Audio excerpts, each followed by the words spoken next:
Привет, республика! Ну что, поздравляю вас с началом весны. И пусть пока только на календаре, но согласитесь, на душе уже теплее и приятнее от осознания этого события. С приходом весны мы, как и природа, просыпаемся от зимней спячки, подставляем лицо под согревающие лучи солнца и верим в лучшее. Впрочем, хватит сантиментов, пора и за дело. Вот о чем расскажем прямо сейчас. Не вставая с кровати, помогаем нашей спине стать крепче. Вернулись с медалями. Тэквондисты сборной Коми на отлично выступили в Тамбове. Найти работу сразу после вуза. УФСИН дает возможность трудоустройства. Спина – это наша опора, стержень, на котором держится весь организм. Поэтому просто необходимо следить за ее здоровьем. Почему бы не начать утро с пользой для спины? Причем даже с кровати вставать не придется. Сегодня мы поговорим с вами про здоровье спины. Мы не все с вами успеваем заниматься своим здоровьем, своей спиной. Целый день сидим, после того, как сидим на работе, едем на машине домой, дома тоже сидим. Когда же заняться спиной? Я предлагаю делать это прямо с утра, лежа в кровати. Начнем мы с вами с очень простого движения. Как только вы проснулись с кровати, легли и начинаем выталкивать от себя пяточку. Ноги остаются прямыми, мы выталкиваем с вами пятку от себя. Этим движением у нас скручивается таз, включая, растягивая и заставляя работать мышцы поясницы. Выполняем на каждую ногу по 20 раз. Когда ваши домашние уже немножечко устали от того, что вы шуршите в кровати, раскидывайте руки в стороны, поднимайте коленки и начинаете делать упражнения по 5 раз в каждую сторону, коленки до пола, до кровати точнее.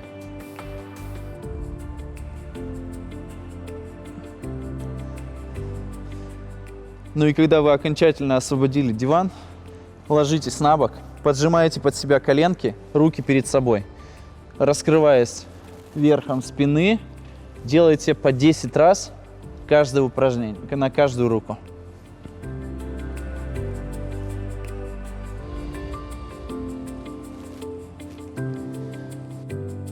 После этого можно спускаться с кровати. Возьмите небольшой коврик. Если у вас пол с ковром, значит будет все отлично. Становимся на коленки и на руки. Два движения. Первое. Мы тянем локоть к колену, полностью округляя спину. Второе упражнение. Мы с вами поднимаем руку и ногу, полностью прогибая в спине. Выполняем на каждую диагональ по 10 повторений. Выполняя такие простые движения каждый день, вы дадите здоровье своей спине. Наши спортсмены вновь вернулись с медалями, в этот раз тэквондисты. Они выступили на всероссийских соревнованиях по тэквондо МФТ в Тамбове. Всего в соревнованиях участвовали более 800 спортсменов из 32 регионов. Сегодня представители федерации в нашей студии. Добрый день. Здравствуйте. Мы вас поздравляем от всей души, от нашей команды, с вашей победой, с вашими медалями. Расскажите, как вы пробились на этот турнир и долго ли готовились? Спасибо большое. Да, мы готовились к этим соревнованиям, скажем так, значительно долго. Мы постоянно готовимся, держим себя в хорошей физической форме, скажем так, да, и соревнования у нас проходят периодически, довольно-таки часто, как внутри республики Коми, так и выездные всероссийские, да. Готовились по разным дисциплинам, да, потому что тэквондо много дисциплин. Поэтому каждый готовился по своей дисциплине непосредственно. Никита, насколько был сложным данный турнир? Показал ли ты себя, доволен ли ты своим выступлением? Я считаю, что я доволен своим выступлением, потому что занял первое место. Вообще, какая атмосфера царила на турнире? Удалось ли с кем-то подружиться, пообщаться? Как организация турнира? Понравилось ли все? Мне было не до этого. То есть ты был сосредоточен, да? Сосредоточен на успех, да. На победу. А сам долго готовился, морально, психологически? Я начал готовиться к этому Тамбову еще с предыдущих соревнований, которые проходили в октябре. В каких дисциплинах наши ребята соревновались? Наши спортсмены соревновались в разных дисциплинах. Это был спарринг, это поединок, да? Также у нас была специальная техника, по-корейски называется тэки. Да, также мы выступали постановочный спарринг. Потом у нас был разбивание досок. Это дисциплина по-корейски называется верек. Да. И также у нас были командные выступления. Это тоже специальные техники. Это прыжки в высоту с выполнением, демонстрацией выполнения ударов ног. Михаил, расскажите вот о результатах нашей сборной. Я знаю, что много ребят выступало и как бы представляло нашу республику Коми. Вот я вижу медали на вас, да, висят? Да, это... Нас ездило вместе с тренерским штабом 22 человека. Да. Получается, так, ездили и взрослые, да, это мужчины, женщины, и также ездили и подростки, ну, юниоры, юниорки. Да, вот. Получается, команда показала достаточно хороший результат. Все, ну, выполнили все поставленные задачи, скажем так, да, и готовы к дальнейшим выступлениям в других соревнованиях. Да. Что за медали? Вот, Никит, прокомментируй. 2 медали у тебя, 2 медали у Михаила, у тренера, да, я так понимаю? Я тренер, да, и спортсмен. Да, и спортсмен, да. Вдвоем вы участвовали, и не только вдвоем. Что за медали? Я победил в дисциплине специальная техника личная и специальная техника командная. То есть, можно сказать, и сольно, и в команде, да? Да. Круто. Михаил, у вас? Да, я держал победу. Это у нас дисциплина называется постановочный спарринг. Там мы выступаем в паре. То есть, можно сказать, своим напарником. Его зовут Александр Баженов.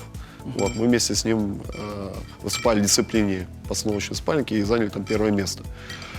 И также в дисциплине верек, это, повторюсь, разбивание досок, я там занял 3 место. Михаил, вот как вы считаете уровень наших спортсменов по сравнению, например, с другими спортсменами из других регионов? Как вот, на достойном уровне? Да, у нас достаточно хороший результат. Вот, выступало, как вы уже ранее говорили, 32 региона. Да, Республика Коми показала очень достойный результат. То есть нас отметили даже, что вот такие, скажем, дисциплины более новые, как вот специальная техника, это вот прыжки в высоту с выполнением ударов ног. Наша вот команда юниоров заняла там 1 место, нас отметили, да. Ну и также и в личной, вот как Никита выступил занял там 1 место. Ну и в других дисциплинах мы тоже показали хороший результат достаточно. Какие планы на будущее? Вот, планируете ли дальше куда-то ездить, выступать? Да, у нас сейчас в апреле будут проходить в городе Санкт-Петербург, это Кубок Петра. А далее у нас будет проходить Кубок России, это в городе Екатеринбурге в мае месяце. Ну что, я желаю вам спортивных побед, удачи. Спасибо, что пришли к нам в гости, пообщались с вами. Спасибо огромное, Спасибо. очень приятно. Бесплатное высшее образование и трудоустройство сразу после окончания вуза. Получить такую возможность могут школьники и выпускники колледжей. Управление Федеральной службы исполнения наказаний дает направление молодым людям, которые хотят связать свою жизнь с госслужбой. Все подробности у Алены Туркиной. Такая зарядка для 11-классника Ярослава – дело обычное. Юноша – борец, но сейчас ему нужно быть в форме не только на ковре. Совсем скоро молодого человека ждут экзамены по физподготовке. Он планирует поступать на целевое обучение в вуз Федеральной службы исполнения наказаний. Решение это он принял сам, поэтому ко всем испытаниям, а их ожидается немало, готовится ответственно. Ты должен сдать тесты все, там подтягивания и бег 3 километра, и бег на 100 метров. Если ты все это сдаешь, у тебя ЕГЭ соответствует баллам для поступления, и здоровье у тебя хорошее, то ты спокойно можешь поступать. Но я направление, честно говоря, всегда плюсом считал, потому что ты не попадешь, как я уже говорил, в тот замкнутый круг, то, что где найти работу, если нет опыта работы, если берут только с опытом работы. И ты благоустроен на ближайшие 5 лет, получается. Каждый курсант на очной форме обучения получает меры социальной поддержки. Студенты учатся бесплатно, им оплачивается проезд к месту отдыха и обратно. Курсантов трудоустраивают, обеспечивают питанием, обмундированием, ежемесячно выдают денежное довольствие. Причем спектр направления обучения совсем не ограничивается работой только с осужденными. У нас осуществляется подготовка, допустим, в Воронежском институте ФСИН России по направлению информационной технологии и телекоммуникационной системы и связи. У нас осуществляется подготовка по направлению зоотехния, мы готовим кинологов. Подготовка и по направлению юриспруденция. Здесь мы готовим сотрудников режима надзора, сотрудников оперативных служб по направлению правоохранительной деятельности.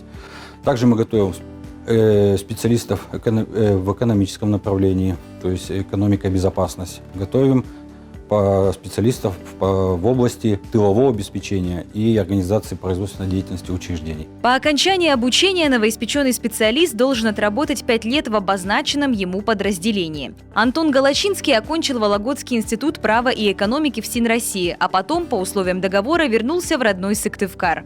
Свой карьерный путь он начал с начальника отряда по работе с осужденными в одной из колоний республики.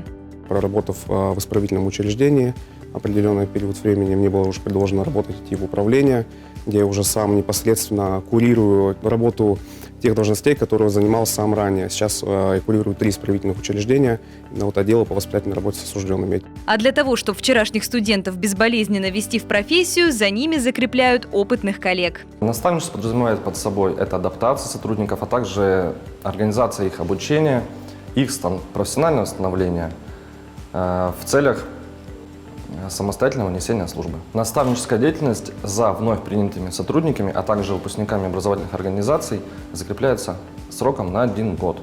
В этом году целевых мест от нашей республики выделено 26, но даже если не удастся пройти в региональном конкурсе, всегда можно попробовать получить направление от другого региона. И самое приятное, стаж у курсантов начинает идти с первого дня обучения. И уже через 5 лет из стен вуза выходят дипломированные лейтенанты. И вот мы подошли к середине нашего выпуска. Продолжим сразу после короткого перерыва. Оставайтесь с нами.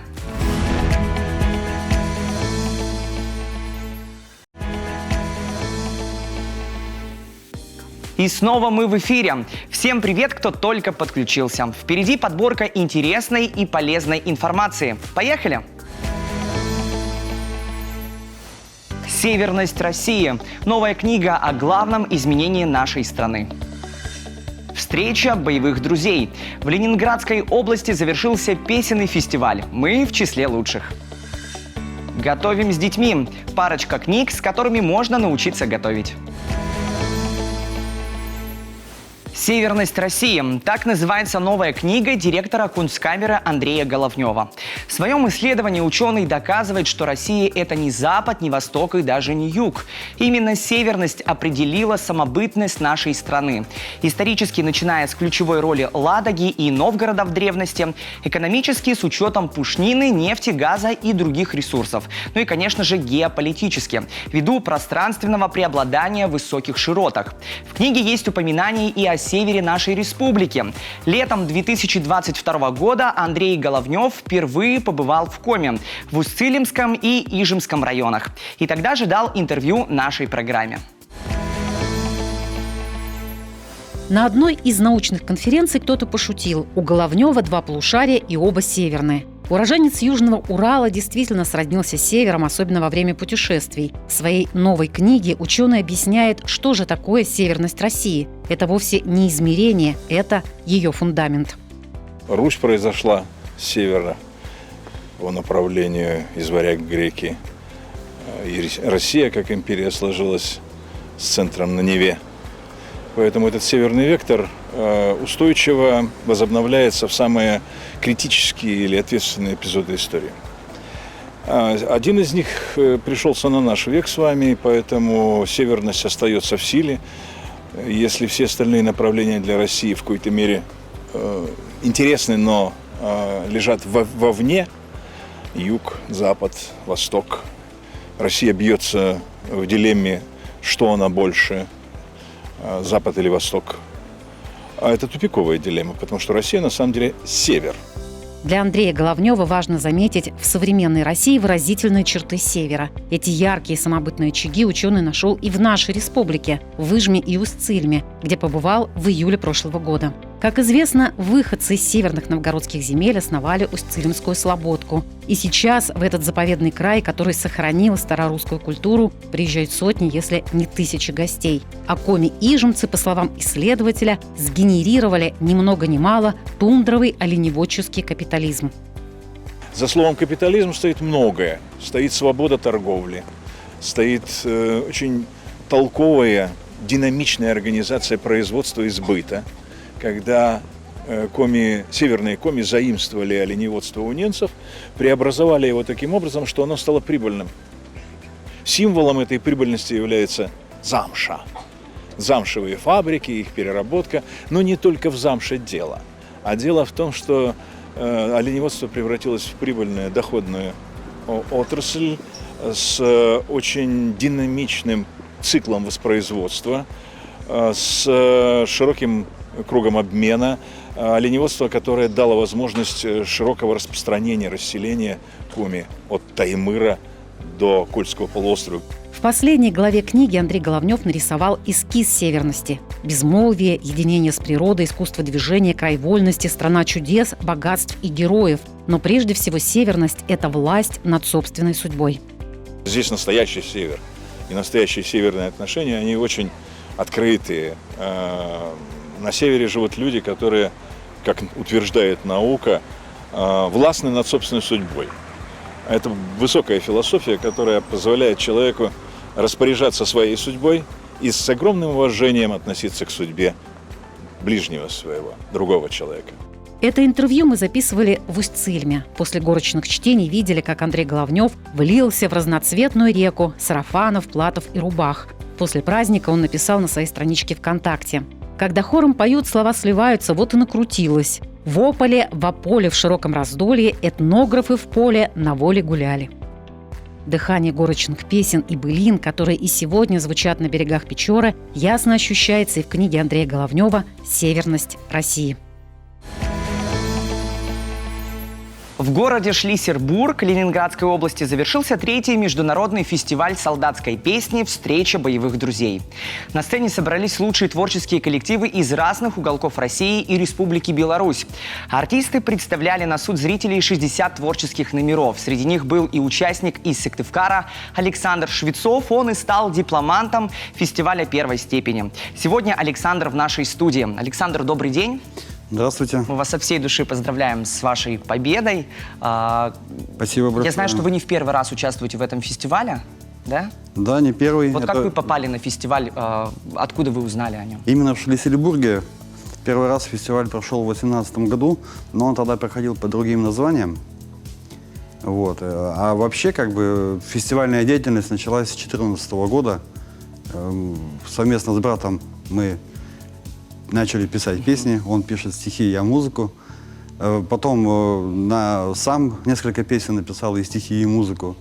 Вот. И на этом фестивале присутствовали уже в 3-й раз, получается, в Шлиссельбурге. Давайте поговорим вот об атмосфере этого фестиваля. Как там обстановка, участники. Наверняка вы уже 3-й раз, если ездите, есть друзья, да? Ну, друзья есть уже во многих уголках России благодаря этим фестивалям. В частности, вот в Шлиссельбурге нынче присутствовали из Сургута, из Сибири, из Москвы, ну, с Белоруссии. С кем-то уже давно знакомы, уже дружим, общаемся, переписываемся, встречаемся. Были новые лица, новые знакомства, новые люди. Все всегда интересно. Александр, а вот, кстати, кто был в жюри? Председателем жюри был Павел Титов, больше известный как Паскаль. Вручал мне один из дипломов именно он. Вот. И другие очень творческие люди, актеры театра и кино, преподаватели музыкальных учебных заведений Петербурга, начальник ансамбля песни и пляски Росгвардии по Северо-Западному федеральному округу. В общем, все творческие люди. В общем, да. Александр, скажите, вы сами пишете песни или вот в команде? Вы уже про брата, правда, сказали? Ну да, уже сказал, как бы, но больше, конечно, как композитор. То есть музыка? Музыка в основном, да. Гитара, музыка — это с детства. Вот. А иногда посещает муза, пишу стихи. Но это же все же от вдохновения. О чем ваши песни? В основном военно-патриотическая тематика, поскольку я и брат у меня служили в воздушно-десантных войсках. Парашютно-десантная тематика. Ну и, конечно, лирические песни присутствуют. В какой номинации вы выиграли? И вот тяжело ли было, например, готовиться? Каждый год это ведь разные песни должны быть. Творчество, оно всегда как бы тяжелая неказица, жизнь народного артиста, да? Но в этом году дипломант первой степени в лучшая авторская песня и лучшее сольное исполнение. Ну, там разные возрастные категории были. В прошлом году со своей авторской песней взял гран-при на том же фестивале, в том же городе. Александр, я предлагаю прямо сейчас с нашими телезрителями посмотреть ваше выступление только не с этого года, а с прошлого года на этом же фестивале. Вы не против? Да, конечно. Все, внимание на экран. Парашюты и на землю опускаясь, мы с друзьями замечаем красоту. Вспоминаем те минуты, как восторга не скрывая, мы с улыбкой покоряли высоту. И кто сказал, что невозможно сквозь земное притяжение вырваться и скрыться в небесах?